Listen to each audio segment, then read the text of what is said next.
And eto nga guys 'no, yung mga pangarap niyo talaga, mama-manifest niyo yung mga dreams niyo into, reality, mga ka-pigs. Ibig sabihin magkakaroon ng katuparan, yung mga wish mo, yung mga dreams mo, yung mga dasal mo, they will be heard and they will be answered guys. Basta mag-focus lang kayo, mga ka-pigs. Every day you should focus on your desires. Every day you should focus on your ambition, until mag-solidify siya and ma-experience niyo siya sa buhay niyo, okey?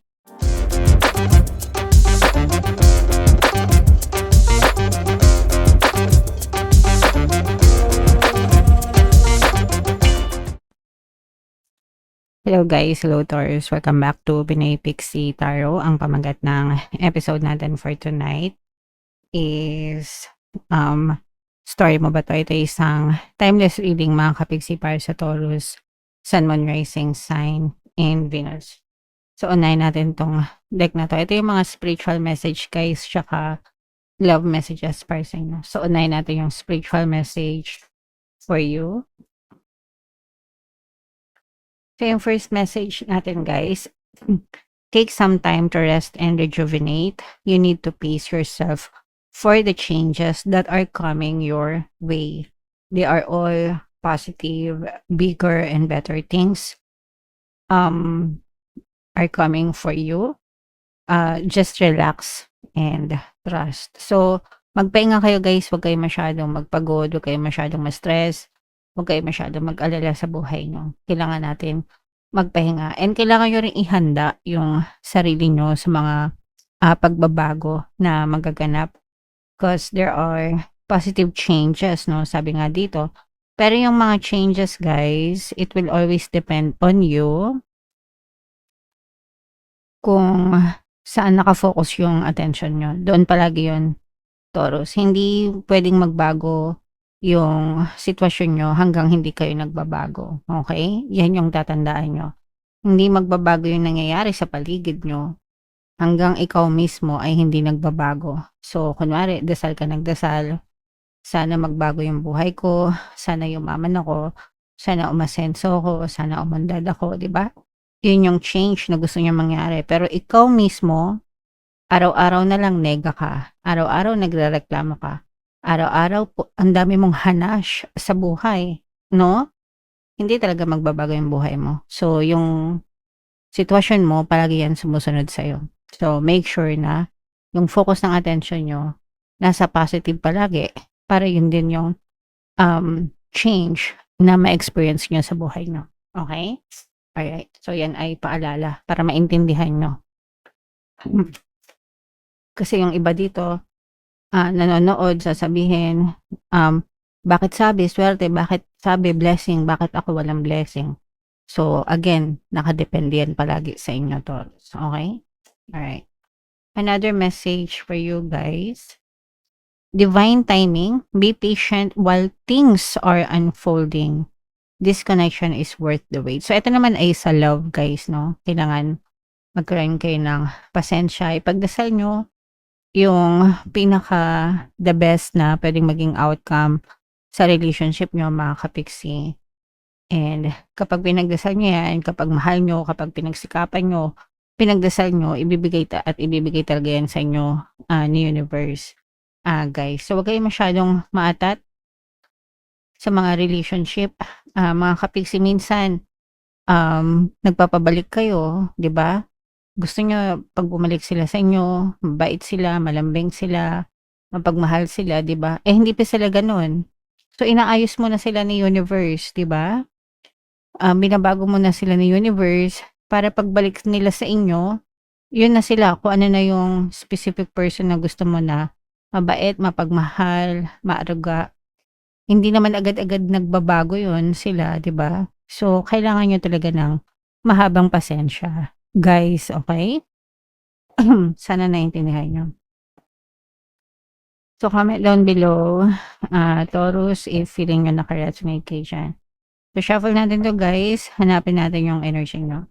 Habang sinishuffle ko to mga kapiksi, panoorin nyo muna yung video natin regarding sa ating paano mag-manifest ng abundance video course.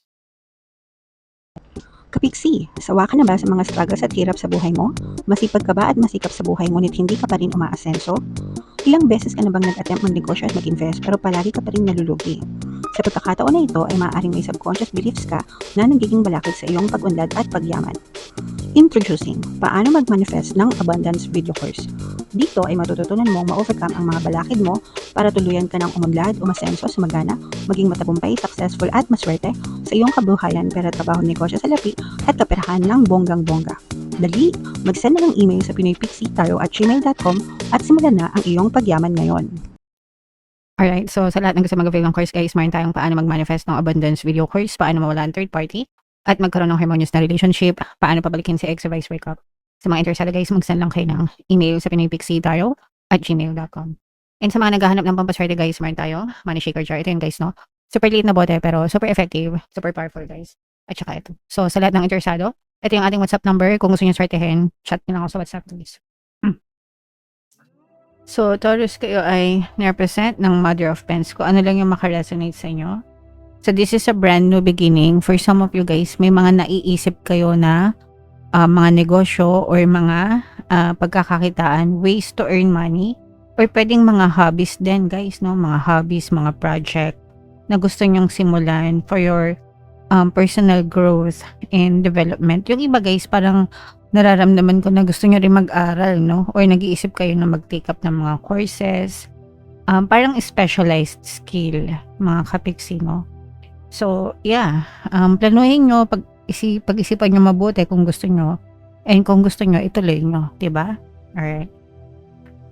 And yeah, mamamanifest nyo talaga ito mga kapiksi. Ito guys, parang feeling ko, itong mga gagawin nyo, meron din yan kinalaman sa mga manifestation nyo mga kapiksi. So kunwari gusto nyo mag-artista, nag-enroll kayo or nag-aaral kayo ng mga acting workshop, ganyan, para ma-manifest nyo yung dream nyo na maging artista. So ganun.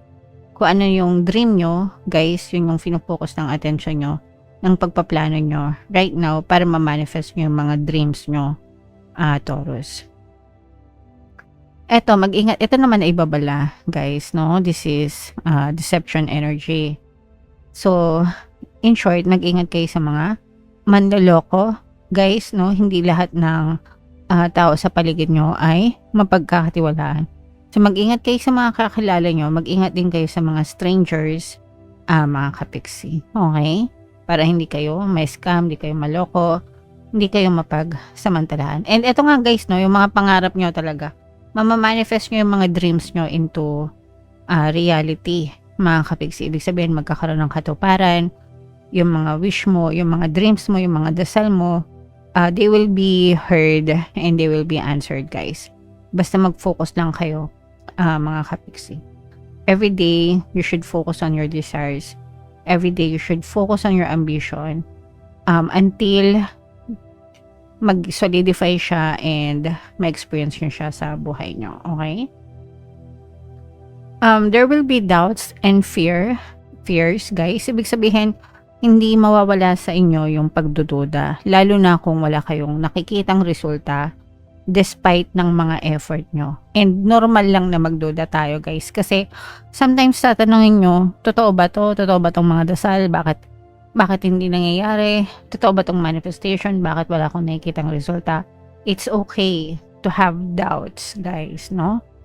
Normal yan kasi tao tayo. But what you should also understand is there is always movement in the background. Pag dinevelop nyo yung belief na yan na there's always movement in the background, mawawala lahat ng doubts nyo. Anong ibig sabihin ng there's always movement in the background? May mga paggalaw na hindi nakikita ng mata mo. And yung mga paggalaw na yun, si universe yung nagpapagalaw nun. So kunwari, nag-apply ka ng trabaho, pero hindi ka nakakatanggap ng update, walang email, walang tawag, walang text, walang kahit ano mula dun sa ina-applyan mo. So akala mo walang nangyayari. Pero dun sa background, let's say dun sa company, naasikaso pala ng HR yung application mo, nakapending pala yung approval dun sa hiring manager, dun sa team, inaayos pala yung budget ng sweldo mo, di ba? Dinadraft pala yung kontrata bago ka kontakin, bago ka bigyan ng offer. So, lahat ng galaw na yon, lahat ng movement na yon, nangyayari sa background na hindi mo nakikita. So, yun yung ibig kong sabihin na there is always movement in the background. Kapag naniniwala kayo na palaging may ganon, di ba? Hindi kayo mawawalan ng pag-asa and lalo nyong hahabaan yung pasensya nyo, mga kapiksi. Kaya sana naintindihan nyo yan. Yan kasi yung pumapatay sa mga pangarap ng iba, mabilis nag-give up kasi wala silang nakikitang movement. Okay? Ayan, no? So, patience is a virtue, mga kapiksi. Mag-antay lang kayo, maging pasensyoso, habaan ng pasensya, at dadating din sa inyo yung mga good news na inaantay nyo, Taurus. Yung iba sa inyo, mag-overthink, guys, no? Overthinking will kill your desires, guys, no? So, iwasan nyo mag-overthink, mga kapiksi. May stress lang kayo kapag nag-overthink kayo. You just focus and maging consistent lang kayo, guys. Okay? Alright. And, yeah. So, eto, guys. Ibig sabihin nito, the universe is finding ways to deliver yung mga dinadasal mo. Kasi sometimes, syempre, lalo na kung parang mga imposible yung dasal nyo, no? Si universe, ginagawa niya yan talaga ng paraan, mga kapiksi. So, the universe is finding ways to deliver kung ano yung gusto mo. Kaya dapat, matuto kang magpasensya. Okay? Alright. And ito yung mga limiting beliefs, guys. So, ito yung mga weakness nyo, no? So, ito yung mga tumatalo sa inyo. Ito yung overthinking nyo. Dito kayo nagkakaproblema, guys. Sa pagiging overthinker nyo, masyadong nega, you have a lot of limiting beliefs. Kaya, imbis na tuloy-tuloy yung manifestation nyo, guys, lalo nagkaka-delay. Lalo nagkakandaletse-letse, kumbaga, guys, no? So, wag ganun. Alisin nyo yung mga pagdududa, guys. Imbis na magduda kayo, have faith, mga kapiksi. Alright?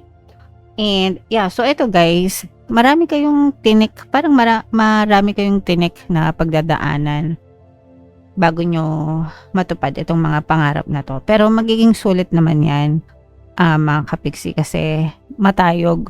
Parang guys, no pain, no gain, no? Yan yung mensahe sa inyo. No pain, no gain. Bago mo ma-achieve, maabot yung mga desire mo, dadaan ka muna sa mga pagsubok, sa mga trouble, sa mga parang hazing, kumbaga, pagdating sa fraternity. Pero kapag nalampasan mo yung mga yon, guys, magiging sulit ang lahat ng effort mo. So, wag kang mag-give up, wag kang susuko. Kasi, para yan sa mga pangarap mo sa buhay. Taurus. Okay? Alright. So, yeah. Comment down below, guys, if feeling nyo naka-resonate kayo and lahat ng mga magaganda dito, i-main nyo na sa comment section, mga kapiksi. For more tarot readings, guys, ito yung playlist nyo. Ito naman yung ating success stories ng paano mag-manifest ng abundance video course. Panoorin nyo itong video natin, guys, about money shaker jars. Thank you for liking, sharing, and subscribing. See you again next time, guys. I love you all. Have a nice day. Bye-bye.